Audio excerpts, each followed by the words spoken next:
Howdy, y'all. Thanks for tuning in. Every time I start talking, my cats want to come and see what I'm doing. So, uh, uh, well, my cats like me.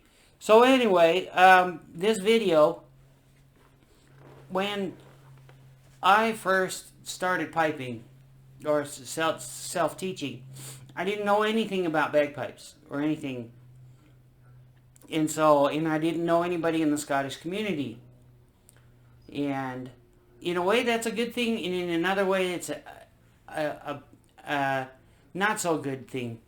Because um, when I felt that confident enough to start playing the bagpipes, I started searching around for an affordable set of Great Highland pipes. Now, I didn't know anything about pitch, the current prevailing pitch, which is when I started, it was around 478 to uh, uh, uh, oh, I don't know, higher than that, 478 to 500 or whatever. And so it's, the pitch was really high. I didn't know any of this. So online, I searched and searched and searched, and I didn't search out the cheapest. I searched out the best price for what looked like the best quality that I could get, and from a company, I don't know if they're still out there. But anyway, my very first set of bagpipes, because I thought they looked cool, and I bought this exact set of bagpipes. Now, some of you guys out there in the piping world are going to say, Pakistani bagpipes. Guess what? They are. And I'm not sure who the manufacturer is, because these same pipes can come from several different factories in Pakistan.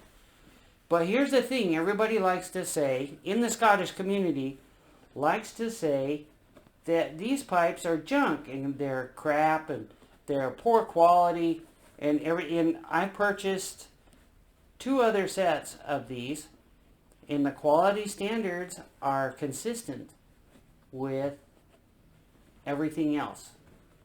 Now, this set of pipes, when I first got them, and all y'all are going to laugh, especially the pipers, I oiled the bores with vegetable oil.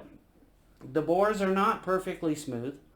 They're not polished. With this set of pipes, the other set of Pakistani pipes, full-size pipes, are completely disassembled because I was going to do something else with them. But here's the thing. This is the original bag on these pipes. And I've had these since the middle 2000s. And if you look at this, everything's the opposite on this. You see that stitching? That is quality work. You see that bag? That is heavy hide. Now the thing is, with this heavy hide bag, it teaches you how to play extremely smooth, because the drones will react to the stiffness of this bag. Cutoffs are awesome with this, because when you let go, they stop. There's no squishiness or anything like that. So with these pipes, I learned how to play, well, relatively smooth, except for overblowing, and that's because I like to play the bag tight, and bag will take that tightness. Now this bag right now, it's still pliable, but it's really stiff because it's been sitting in storage for almost 5 years. So anyway, up to my tassel just went over my microphone. Now the thing is, these pipes pitch really low. They pitch really close to around 440. So modern day pipers are not going to like these pipes. Well, for band use, if that's what they do and stuff like that. But for solos, B-flat chanters are becoming popular because pipers are wanting to play with the church organ or an organ, or be able to play with other people. And then there's even like thrash metal rock and rollers. Thrash metal, I don't know if they're rock and rollers. They're rock and roll, but the genre is so huge that, let's not discriminate against anybody. But some of those guys are pitching lower in their guitars because the resonance and the feel and the sound is coming out. Guess what? These pipes do that. They're pitched really low. I'm not used to playing with other people because I work so much. I don't have the time to go out and impromptu gig in stuff like that, which would be really cool because then I could learn to play with other people, not just with bands. I don't have anything against playing with a band. I'm entirely self-conscious about playing with other people. Some of my skills are better than some people at my grades. So it's kind of a conundrum. And plus, well, I'm lazy, for one thing, and learning how to march is extremely hard for me. And, these pipers that have been doing it for years, it's second nature and everything like that. Well, for me, I'm rhythmically challenged. And the other thing is, I don't have any excuses. I'm just not good at marching. It makes it harder, and it's harder, and I just want to play the pipes. But I want to be able to play along with other people. So I've got to learn how to play, and the only way to get better is to play with other people. When it comes to learning certain techniques and stuff like that, because there's differences in solo piping, in solo competition, and then open competition, and then playing with somebody who's used to playing on a stage, and there's certain tolerance differences between accuracy that are tolerated, and then you have your own solo playing, which is when you're not competing, you're playing according to your own expression. And well, some people don't like my expression, but that's okay.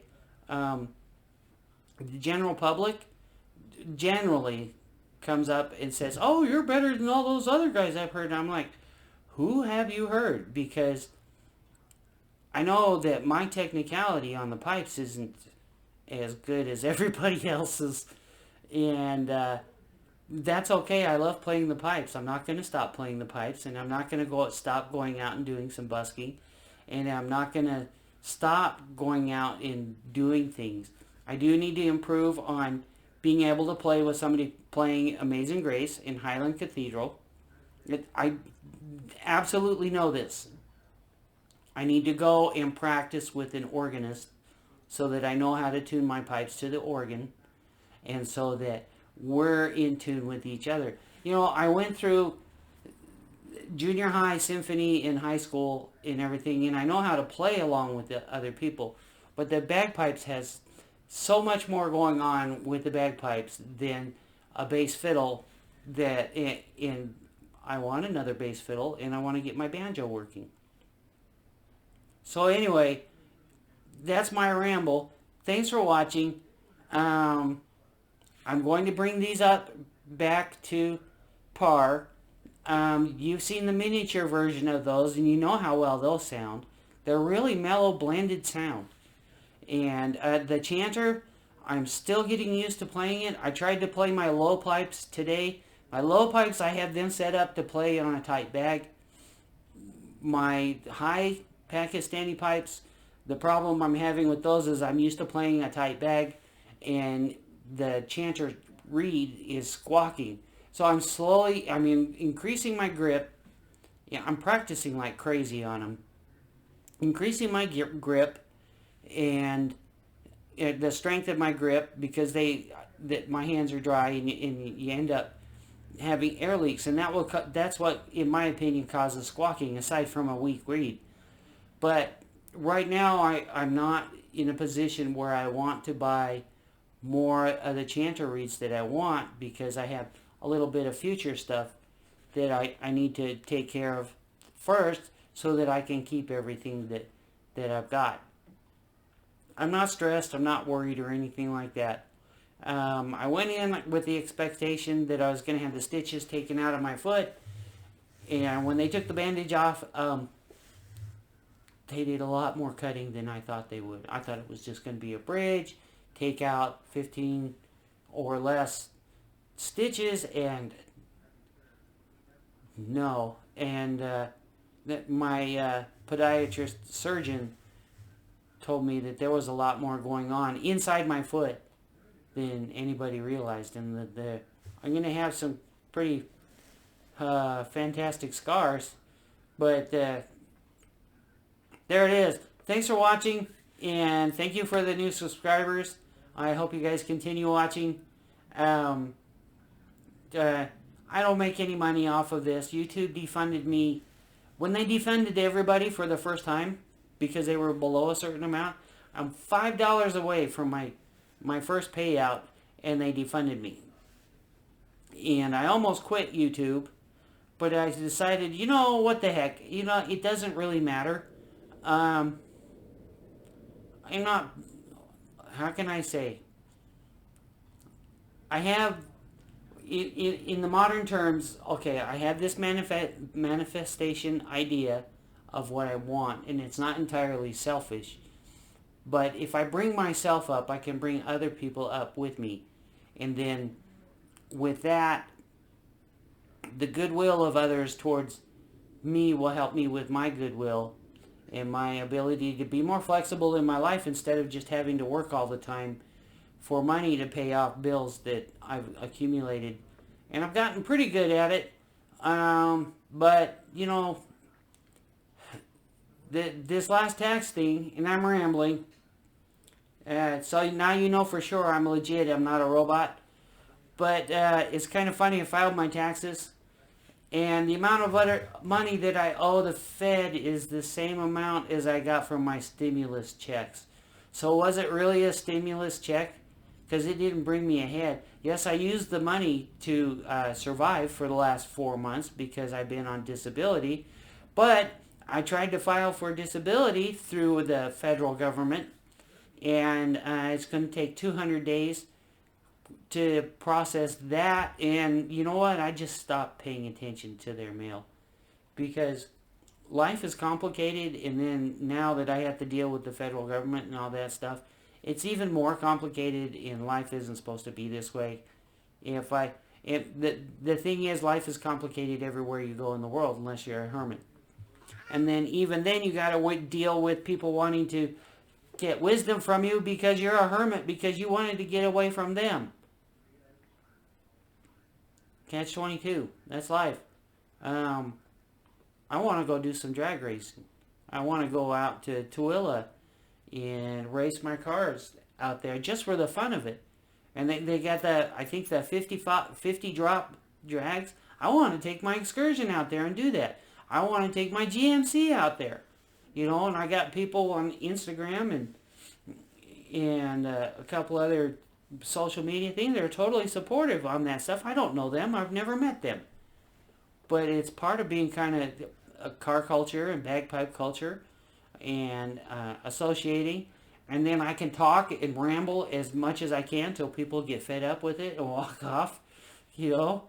Or you find somebody that's really cool. You know, I try not to shut myself off from any real experience. And right now, at the stage of my life, working for a career in which you don't have a choice on your days off or you don't have the ability to go do anything, I'm not at the age where I can just sacrifice the goals, because I'm not looking to get promoted. If they offer me lots of money somewhere, and then I only have to go to work 3 days a week and I make as much money as I was doing with all the crazy overtime, yeah, I might consider it. But I want my free time because I want to go out and experience stuff instead of working all the time. You know, I miss going to the drag races every weekend in Southern California, Brotherhood Raceway. Anyway, this is turning into a long, crazy, stupid, not stupid, but thing is I got other stuff I want to do, and this time off from work has given me a chance to think of my options and stuff like that. I'm not going to quit my job. I love my job. But I need to make some adjustments. And, you know, without hurting myself. Because, you know, that's not part of the plan. So, anyway, thanks for watching. Thank you for the new subscribers. And yes, I'm officially done with this video for right now. For right now. And fortunately, my cats have gotten fed up with coming up here and bugging me because they finally realized I'm not talking to them. But it's a good thing that my cats like me. For multiple reasons. Thanks for watching. Bye.